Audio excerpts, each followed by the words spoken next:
Hi, Darren. Thank you very much for accepting our invitation. And we are so glad to have you. Uh, Darren is the co-founder and CEO of Cloverleaf, and they are one of the business partners of the ICF, Business Solutions Partners. And he has over 15 years of corporate leadership experience at large Fortune 500 and multinational firms, including Arthur Andersen, Munich Re, and Fifth Third Bank. During this experience, he led teams of as many as 140. Awesome. And we are so glad to have you with us. Darren, over to you. Thank you. Yeah, I appreciate it. Thank you. Sorry for the technical issues, but I think we're going to roll with it, and I'm excited for a good conversation today. So we'll start off with just kind of a brief agenda. So I'll give a little bit more background as well about who I am and who Cloverleaf is. And then want to kind of just talk about assessments in general, why we're doing it, how it feeds into kind of a layered coaching approach. And then how we want to move from that, like take those data points and the data from those assessments and leverage that into a layered coaching approach. So that's a little bit of a high level overview. In terms of who I am, so based in the United States, in Cincinnati, Ohio. And there's really kind of two things that I think are extremely pertinent. And if you want to dig in and learn a little bit more, one, we recently published a book called Thrive, which is a collaboration manifesto. The idea being, the way work is done has changed dramatically, especially in the last 10 years. And I don't know that our management approaches and philosophies have caught up with that. And so there's some really practical advice in here. You can go to Amazon and access that book in all of the relevant forms. So there's an audio version. There's a soft copy version of that as well. So if you want to dig in, learn a little bit more about some of the theoretical underpinnings, as well as some really practical advice and next steps, that's a really good place to start. And then also the co-founder and CEO of Cloverleaf. And in Cloverleaf, our focus is not just being a marketplace to connect coaches to opportunities inside the enterprise, but really bringing a truly scalable technology solution with what we call an automated coaching experience. And we can talk a little bit more about that later on. So that's a little bit of background about who I am and some of the key things that we've been involved in the last 12 months. All right, I thought we would start with just a quick little poll. I'd love to hear from each of you. And in your practice or the areas of your expertise, what assessments do you use? Are you using assessments? And in what format are you using those assessments? So let's maybe just take a minute here, if you can, and drop in the comment section or the chat. What assessments are you currently using? And if there's none, feel free to drop that in as well.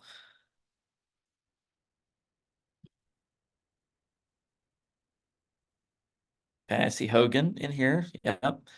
The EQ, MBTI, DISC. It's great. Berkman, awesome assessments.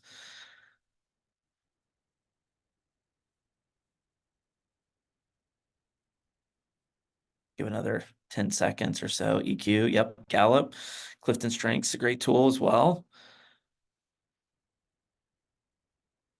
Okay, none. So hopefully, as we kind of transition into this assessment portion, I can give you a little bit more of a broader perspective on assessments and why it matters. I think in executing coaching in a really in a more holistic way. So I see none in there again. All right, so let's dig in. Some of the things that I'm going to talk about, at least in this section of the presentation, you can find much more in depth in a white paper ebook that we put together called Unlocking Potential, which is a comprehensive guide to human capital assessments. And this was largely written by our Chief Research Officer, Scott Dust. You can use the QR code there if you want to follow the link and download that as well. There is some great additional detail. So I'm only going to really skim the surface on this piece in terms of the assessment side, but it's I think about a 35-page ebook that really goes into much more in depth and with a lot more of the academic rigor behind that. So definitely feel free to check that out as a good follow-up step as well. All right. So when we think about assessments, and I'm going to use the term self-leadership, I mean, really, it's if we want to think about it in a broader term, it's also personal development. And there's really this concept of one, being self-aware, and then moving towards self-regulation, right? And this is really all about behavior change. One of the key elements of moving from self-awareness to self-regulation is this concept of self-reflection. And assessment's really a key element of that personal development journey, right? One, in terms of building self-awareness, but also creating time and space for self-reflection. And then more importantly, assessment's really great at providing strategies, specific strategies to the individual's capabilities on building in self-regulation. And we'll come back to that concept a little bit more here in a second. One of the things I wanted to highlight is just the different types of assessment that are out there. And I think oftentimes we do think of and kind of seeing the list of assessments that came through here. Tools like MBTI and DISC tend to be, kind of in one of these, but there are a lot of different ways that we can assess and provide self-awareness for the people that we're coaching or the teams that those individuals are working in. Everything from traits to strengths. And then we provided just a really high level overview. Again, there's a lot more depth on each of these in the guide that we listed earlier. But things like cognition and how we process information, emotions, how we feel and how that instinctive states and how they impact our decision-making process. Strengths, and oftentimes this is the energy that we draw with the work that we're doing or the activities that we're engaged in. So there's a lot of different elements of human behavior, human performance that can be assessed and that can be measured in various ways. And so when we talk about assessment for the rest of this portion of the presentation, we're really talking about it in a really holistic way, where we're identifying or leveraging all of these different elements of human performance and behavior. I appreciate the link to the QR code there as well. Within Cloverleaf, and again, this isn't an advertisement, but just these are all of the different assessments that we're currently leveraging and that are available inside of our platform.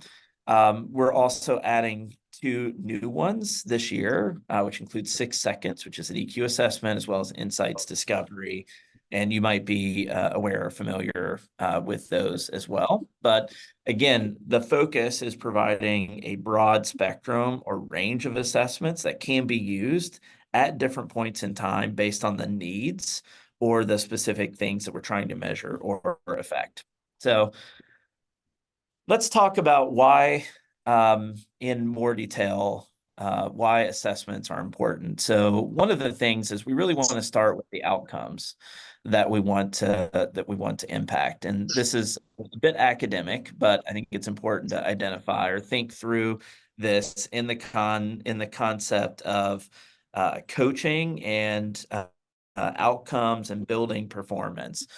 And another way to think about this is, and I'm using an example here. Let's say that we're trying to impact employee performance.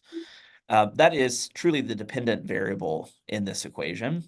And the independent variable might be transformational leadership. And again, there could be lots of different variables or lots of different elements that could impact employee performance. We just happen to isolate on transformational leadership in this example. Now, there are a lot of mediating variables that can impact or drive us to get from transformational leadership to employee performance. That can impact the range of um, uh, uh, power, if you will, behind the outcomes that come from that. So transformational leadership is a concept, but there's a lot of different things that could play into transformational leadership that gets us to employee performance. A good example of that might be employees feeling empowered, right? So employee empowerment being an element of transformational leadership can be something that mediates, right? So you could be a transformational leader and be really high on empowerment or really low on empowerment, and that will impact the outcome of employee performance. Now, the other thing that comes into play as well is a moderating variable, so something that can almost act as a brake on some of those components as well. And this example, I've just chosen to use leader self-awareness, right? So the more self-aware that that leader is, it could act as an accelerant or it can act as a brake on getting to employee performance. But I think it's really clear as you move into leveraging assessments, like, yes, we want the data from it, but also being really clear about what outcomes that we want to affect. And does the assessment that we're using give us the data that we need to really be able to determine how we can coach or lead or train the people that we're working with towards impacting those mediating and those moderating variables and getting to the outcomes that we want. All right. If I were to sum all of that up, why we care about assessments is assessments give us the data that allow us to measure and then ultimately get to the outcomes that we're trying to reach, right? So that's why we should care about assessments. And I think it's a great tool in our toolbox to help us get to the impact and the outcomes that our coachees care about, leaders in the organization, ultimately the performance of the organization as a whole. All right, let's do another quick poll. What do you measure with assessment? So when you think about maybe some specific challenges that you're working with some of your clients or coaches or coachees, and what are some of the outcomes that you are looking to impact or help your client impact in their day-to-day work? Let's take maybe a minute here and see some of your thoughts.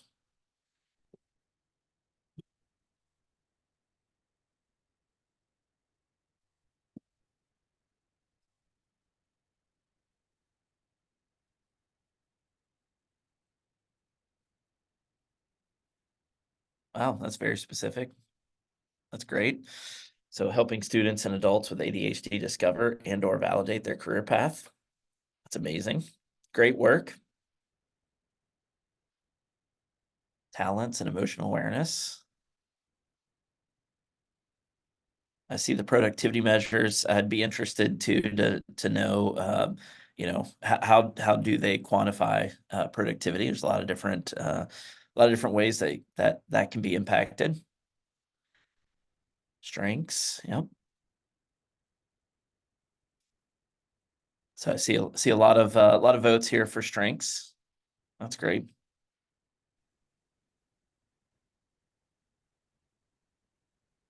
Wonderful. I appreciate it.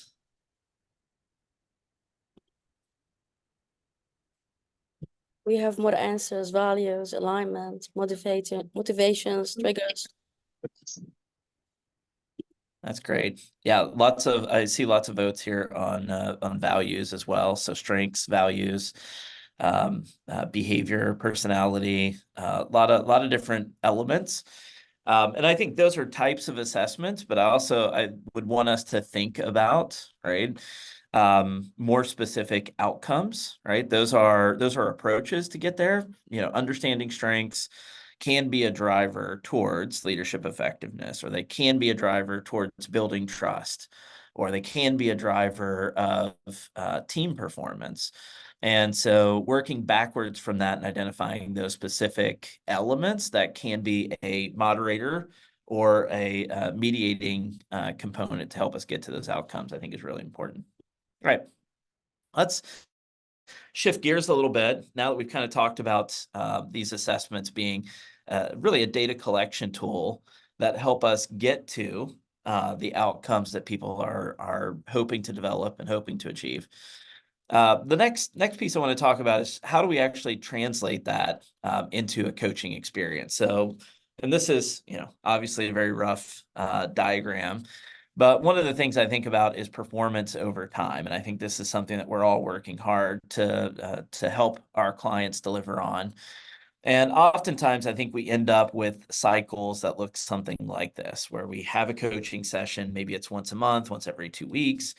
Around those coaching sessions, right, we're able to help our clients unlock new insights, new awarenesses about how they are engaging or performing, or how they might be able to unlock things for people on their team or the people that they're leading. And then from that, we get kind of a nice temporary bump. Now, what I would say is, one, there's not a ton of really great data.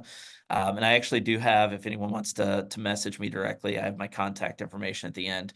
There are some really great research studies, but I would say it's been fairly limited in terms of identifying the specific impact and the overall intensity of that impact from coaching sessions. And it obviously varies widely based on a number of factors.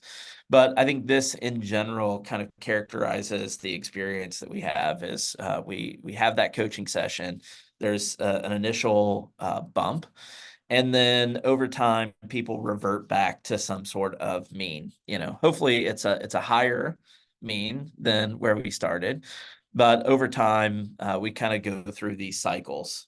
And one of the things that we've really seen to be valuable, and I've got a corollary that I want to talk through here in a second, is this idea of kind of a layered coaching approach. And if you look to the right-hand side of this table, the facilitated sessions is really what we're calling the more traditional kind of coaching experience, where you're engaging one-on-one. Maybe that's in person, or it's through Zoom or some other digital channel. But at the end of the day, it's still more of a one-on-one or a small group type setting, and you're facilitating a conversation, you're facilitating that self-awareness. And I think that's what most of us think about with a coaching experience. And I think with the explosion of newer technologies that have entered the market in the last few years, there is the opportunity for us to extend that and expand into what we're calling on-demand coaching, or maybe this idea of kind of a pocket coach scenario where, hey, I have specific problems or needs, and I can go to a digital tool and I can get resources, support, training, development resources that are available to individuals. And then there is this kind of a newer and emerging model of what we call continuous micro-coaching. And that is personalized and leveraging data that exists inside of an employee's experience, and that provides nudges. And you could do this on a really manual basis, or you could leverage technologies like Cloverleaf to kind of help support that process. And I'll talk about some of the key elements that we've seen that are very important to creating a valuable and impactful continuous micro-coaching experience. The idea here is that one of these in isolation, or only one of these, can be helpful, but maybe it limits the power. And then there is the opportunity to really accelerate that value if you layer in these solutions in a more holistic way. Now, I'm going to use well, actually, before I jump into the next section, another quick poll question. So what, if any, technology are you using to supplement the more traditional model of coaching, where you're working one-on-one with an individual or with a small team? So again, drop it in the chat. Any technologies that you might be using today, even if it's just, hey, I use ChatGPT to come up with some new content or personalized content. Feel free to drop that in. Maybe you're just using an LMS to serve up learning content or courses that you've built. Would love to just hear from you in the comments or in the chat. what technologies you might be leveraging to really supplement that one-on-one in-person conversation.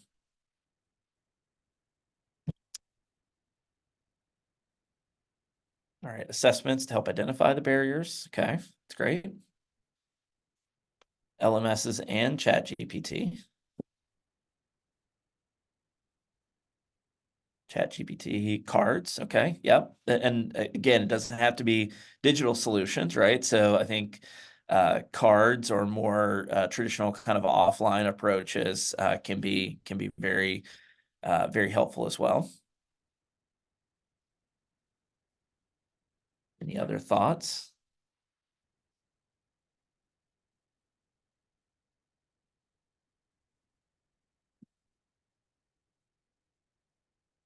Zoom whiteboards. Yep. That's great.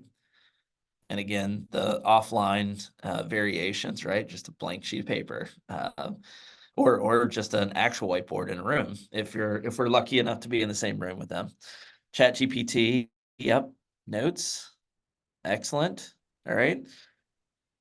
Yeah, so we are leveraging technology, right? I think it's more a matter of how do we leverage the data from those assessments or even other places, and how do we incorporate that into a deeper layered approach to coaching. All right, so I'm going to use a corollary market. And one of the things that I think we've seen over the last 20 years is an explosion in fitness trackers, right? So if we think about the fitness market, and hey, in the same way that we have with workplace coaching, there are also fitness coaches, and there's a whole market built around, working one-on-one with individuals who are trying to go to a new place physically with their body, and whether that's strength training or it's cardiovascular or it's just, hey, I'm trying to lose a few pounds, right?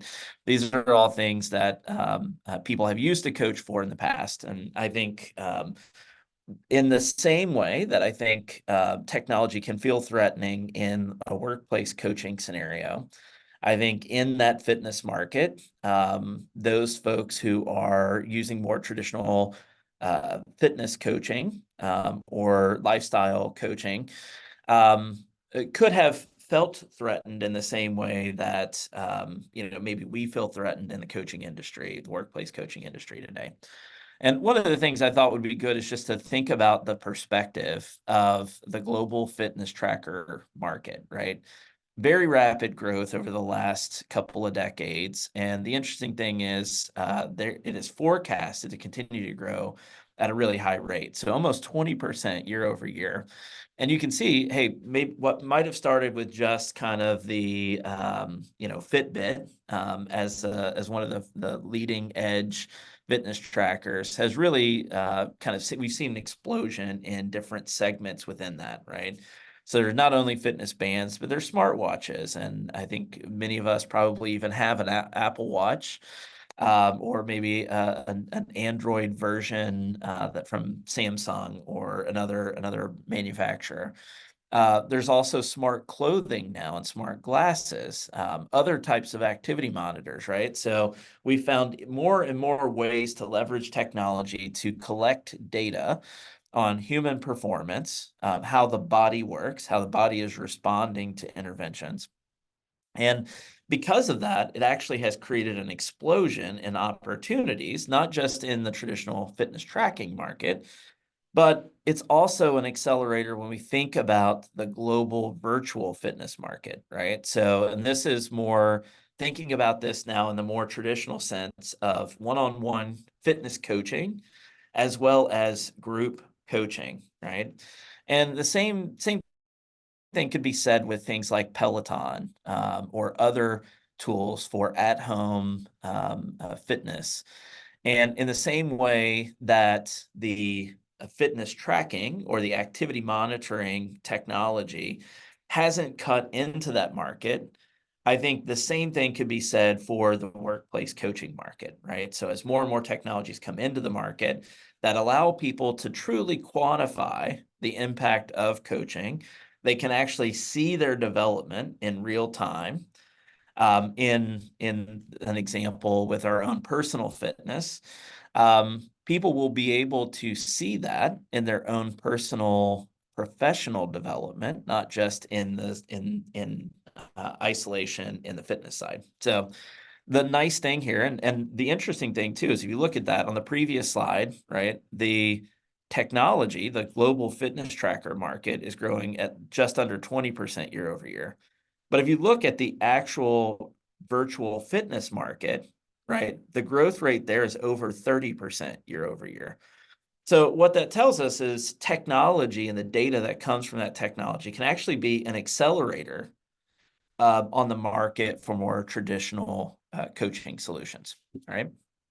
Now, the other interesting component here, and this is just a quick sampling of studies that have been done to look at a combination of interventions. And I'm sticking with the fitness, the physical fitness market, right? Our personal health. And these are a sampling of studies that have been done since 1996 through 2012. I'm sure there's maybe even some more current studies that have been done as well. And in this example, we're just going to use weight loss as a proxy for outcomes, right? And in these studies, time and time again, it's shown that when you combine factors, right, you're not just looking at exercise only, but you're looking at a combination of exercise plus other components, right? Maybe that's, a personal trainer. Maybe that is leveraging data tracking or fitness monitoring. It could include things like a diet or maybe even a dietitian to come alongside you. When we combine those factors, the overall average of net weight loss is 5 to 10 pounds, or I think this actually was in kilograms, higher than if those efforts were done in isolation in and of itself, right? And these are just, again, a handful of studies, but there are many more that are out there. And this was looking at a slice of time of 3 to 6 months. And I think there's also been a lot of studies that look at longer time frames, 12, 24, 36 months, to look at the long-term impacts of combinations of interventions relative to interventions on a standalone or an isolated method. All right. So I say all of that, and before I transition to the next slide, to say, really, we shouldn't think about coaching in isolation. We should think about coaching in a layered approach, right, where we're combining it with data, we're combining it with other technologies that might be able to help accelerate and really drive the impact of that effectiveness, as well as creating sustainability around the impact of the coaching that we're doing. So I'm going to use a couple of quick examples here of ways that we use the data from our assessments and data from the engagement with our application and the integrations of our application with tools that they're using every day. Some of the ways that we think about measuring this, and I'd be really interested to hear from you on, whether you're able to quantify and what data points that you're using to quantify the impact of the coaching that you're doing. But this is a sampling of a single client that is using Cloverleaf. And one of the things that we track is really three things, right? How many coached users do we have from that organization? How many days are we coaching those users per month, right? And this is a quantification using all the data that we have internally. And then coaching moments per day, right? And we aggregate all of that into what we call successful coaching moments. It's like our North Star tracking tool. And what you can see is, like, on average, over several months, we're generally reaching our coached users in this organization 7 times per month, right? So when you think about scaling the work that you're doing, oftentimes you might only be working with a client once a month or maybe once every 2 weeks.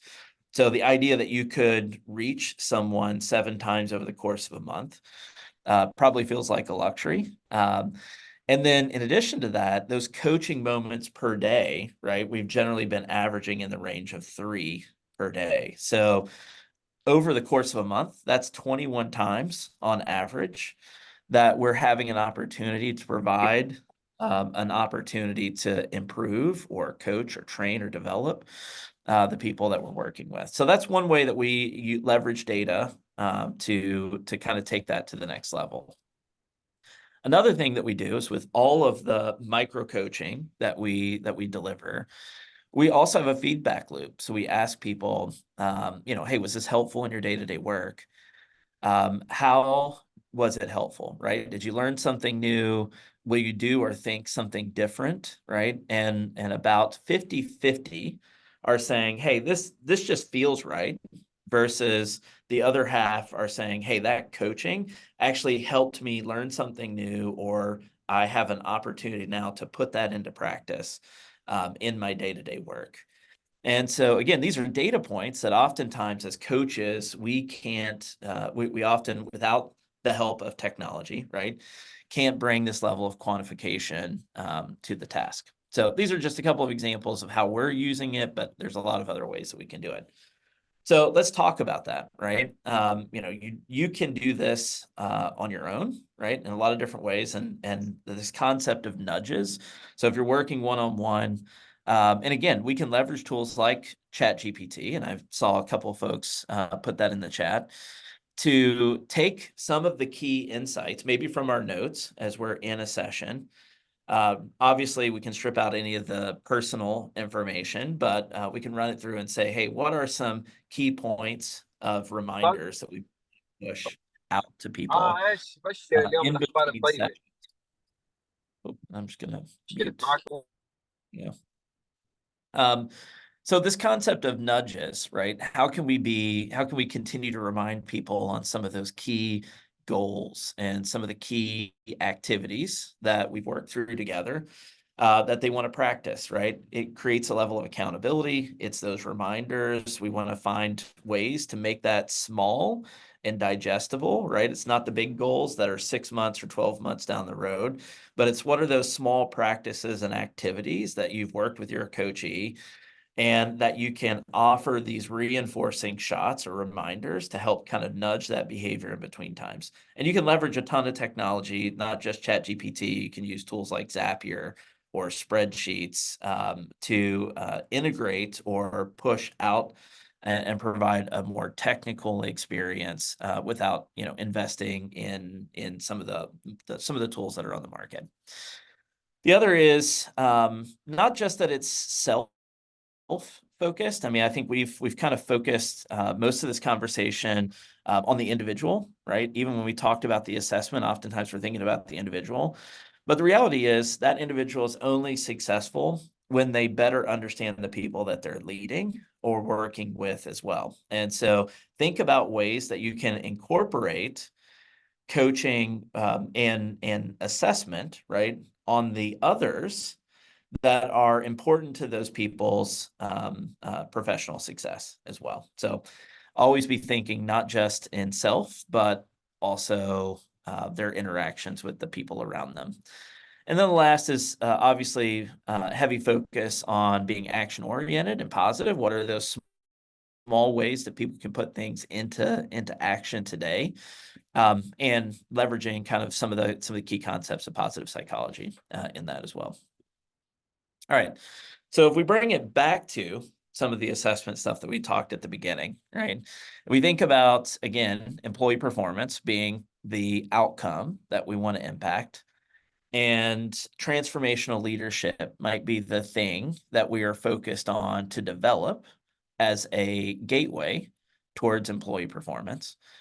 How do we think about leveraging layered coaching, right? So not only our one-on-one sessions and the time that we're spending with those leaders or those individuals that are trying to go to a new place, but how do we leverage technology? How do we leverage on-demand resources and development opportunities to really be a moderating and a mediating variable on improving that leaders, and in this example, right, the leader's self-awareness, but also others' awareness, as well as getting to or improving those elements that might lead to employee performance, right? So that's kind of how these two things work in concert. All right. Ultimately, what we want to do is raise the trough, right? So we want to make sure that those moments where we might slide back into some of our old habits doesn't impact performance as negatively. And then also creating a higher baseline so that that next coaching session creates a higher level of performance improvement. Over time, the delta between those two lines is really where you're going to get that improved performance, not just for the individual, but for the teams that they're a part of and the organizations they might be leading as well. All right. Last poll question, and then we can wrap it up for broader discussion. But where are you inspired to leverage assessments and layered coaching and technology and data, right? All the things that we're talking about here today. How might this have inspired you to leverage those tools and resources to improve a specific client outcome that you might be working on today? So let's take another minute here. Love to see some of your thoughts and comments in the chat. Okay, organizational coaching. I'm wondering too if scale is a part of that organizational coaching, right? How do we reach more people inside the organization?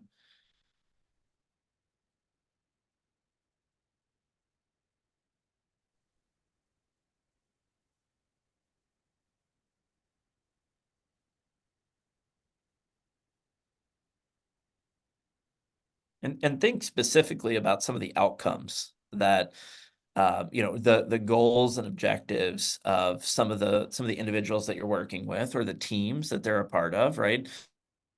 Ultimately, why did they hire you? Why, what's the thing, the outcome, the objective that they want to develop and take to a new place?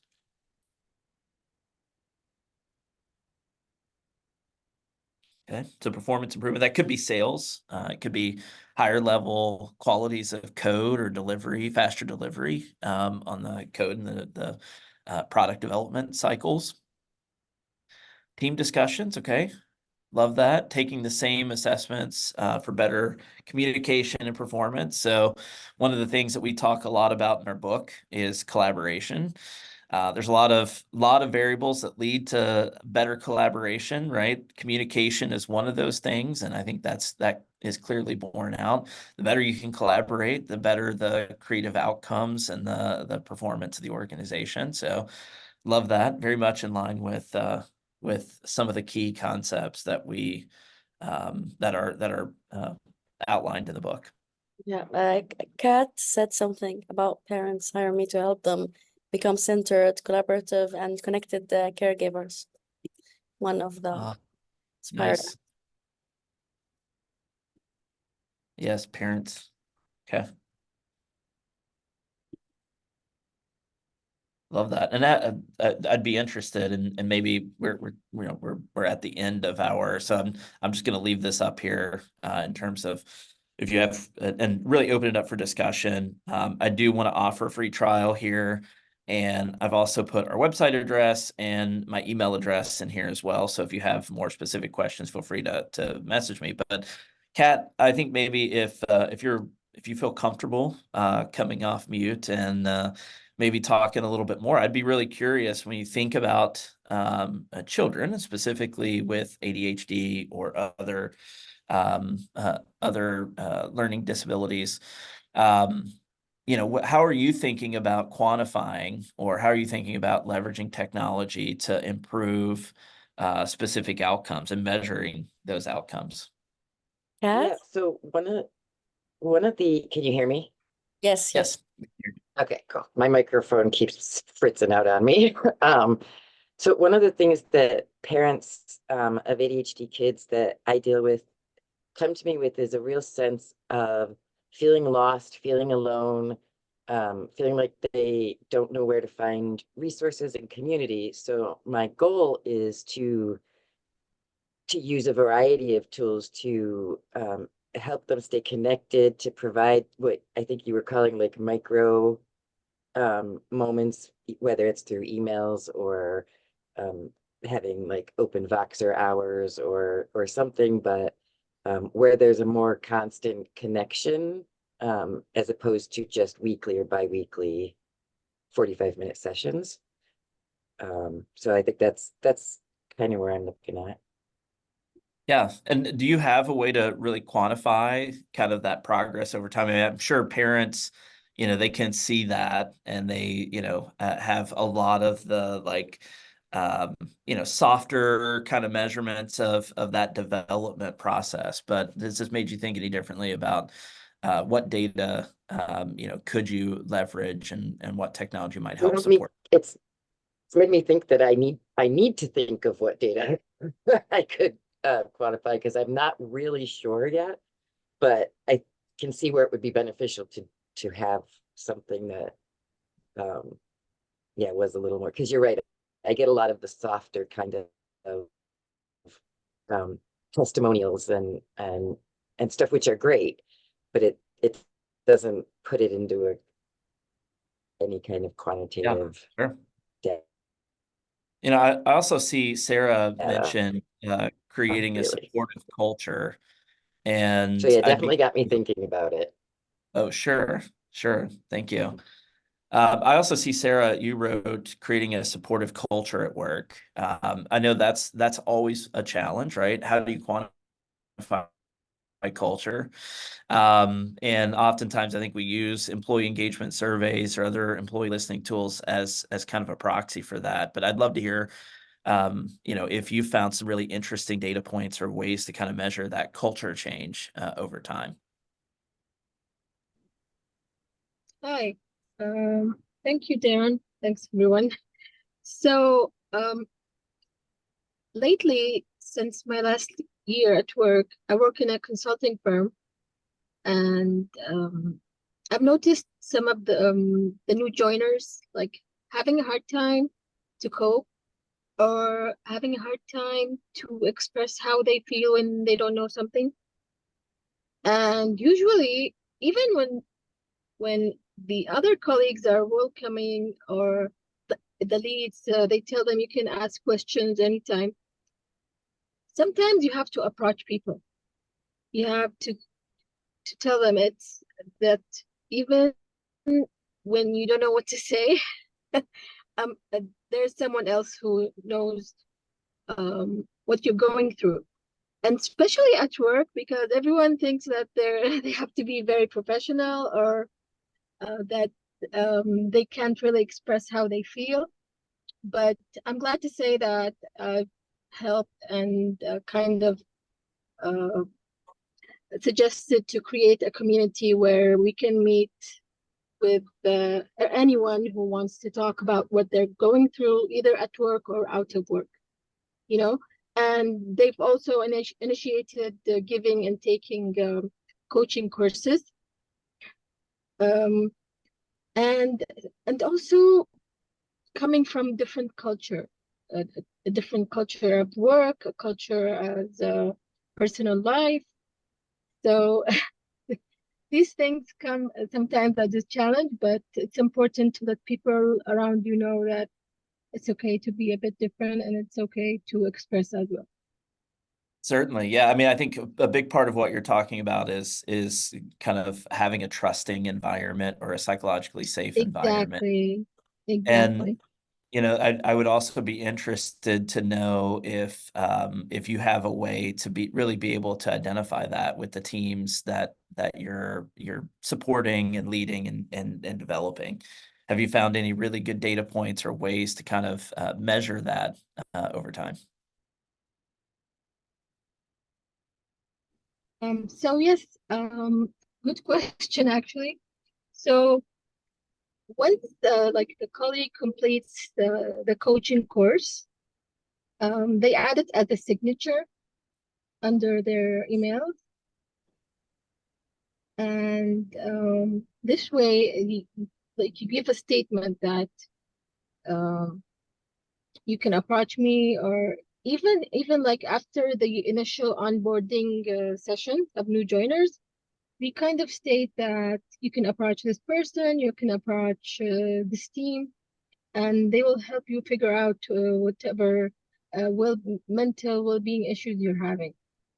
You know, sometimes That's it's great. not issues; it's just like the confusion, or whatever the state that this person is going through.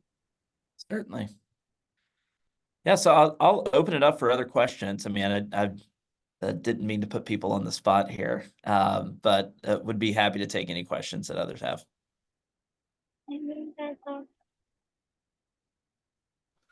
Resha, do you have a question?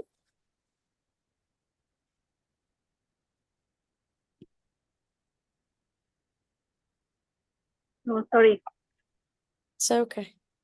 that's my mistake. Okay. So, Darren, if I may talk about my experience with one of the assessment certification, I met, Certainly. yeah, one of the trainees, fellow trainee, we were talking about why we are using the assessment, and she was the head of the HR department, and she said something that really impressed me. She said, because I want to know the type of the employees, so when I see or sense the change in their behavior, I know that something is going on in their lives and I want to support them. So that's exactly what you were talking about when having a supportive environment at work and within teams. Thank you.